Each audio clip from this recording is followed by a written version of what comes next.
Welcome back to the sump. Here we have the refugium area of the sump filled with a number of different macroalgae, and it's definitely time to do some pruning. I unfortunately have some of that undesirable red algae or cyanobacteria in the main aquarium. I feel like that's the result of too many nutrients in the water, too much phosphates and nitrates. Now, the typical job of the macroalgae in the refugium here is to absorb those undesirable elements out of the main water column to outcompete the display tank.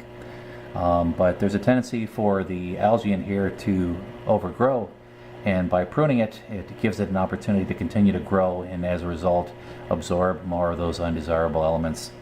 I've got in here some Gracilaria, which is a nice reddish purple strap-like macroalgae.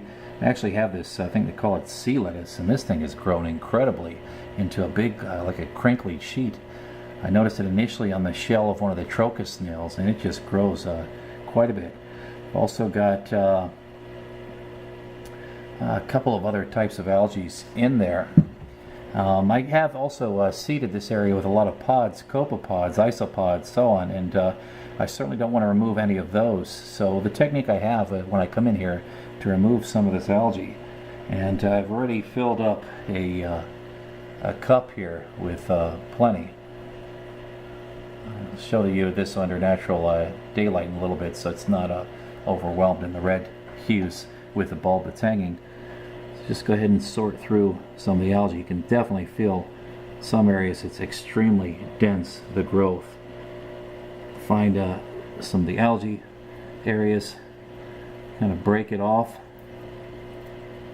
and then I'll go into the return area of the sump and I'll just swish it around. The goal being not to introduce little parts or fragments of algae in the main tank, but to let any of the pods kind of break off or come off so that at least they get added back to the tank as fish food and they don't get removed from the system entirely. I'm noticing some really large isopods, copepods in here, quite surprising. Half an inch long. So they're definitely thriving because I haven't added another bottle in quite a few months now. The tank is about 18 months of age.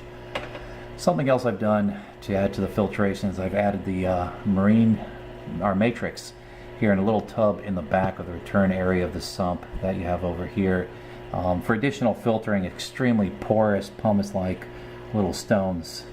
And I've also got a little sack of, I think it's Purigen down below here. I replace that periodically, and then the heater is in this section as well. But I'm going to go ahead and take this haul of coral or algae out and look at it under the daylight. Alright, now here I've got a cup of my typical harvesting of macroalgae out of the refugium. Naturally, as the algae in there absorb nutrients available in the water, ideally fight for available nutrients against the algae that would otherwise establish in the main aquarium. This stuff has to be pruned out periodically. Now I've got here, you can see in regular daylight, the colors here, a lot of chaetomorpha, and here's a ball of it. Typically it's you see a lot of nice deep rich green color. Sometimes you get a little bit of a lighter yellow because as it grows in denser in the refuge, it's less accessibility to the available light. So really got nothing to do with this here, so I'm just gonna make it fertilizer. Here you've got some of the Gracilaria here, which is typically strappy like and purplish, but some of it's more yellowish and white, again due to not receiving the full availability of the light from the bulb that burns 24/7 in the refugium. And again, some of these grow very dense and thick as they fill in the available space. So it's essential to prune out the algae out of the refuge periodically. And since I've got a lot of pods living in there, I try to make sure I rinse out the algae pretty thoroughly there in the sump before extracting and removing the algae from the tank.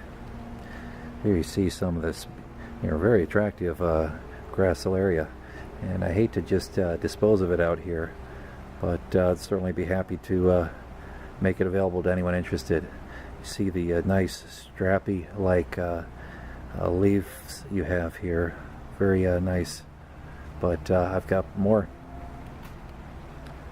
And here's another clump of chaetomorpha,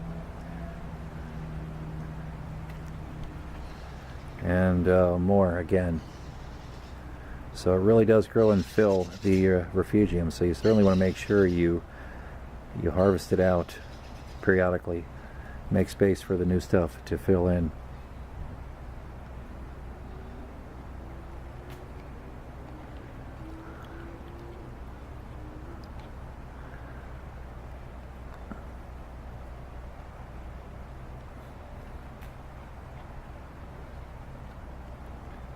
Okay. Check and see if there's any pods in the water I can rescue and return to the tank, but that's fine. So that's pretty much what you got to do.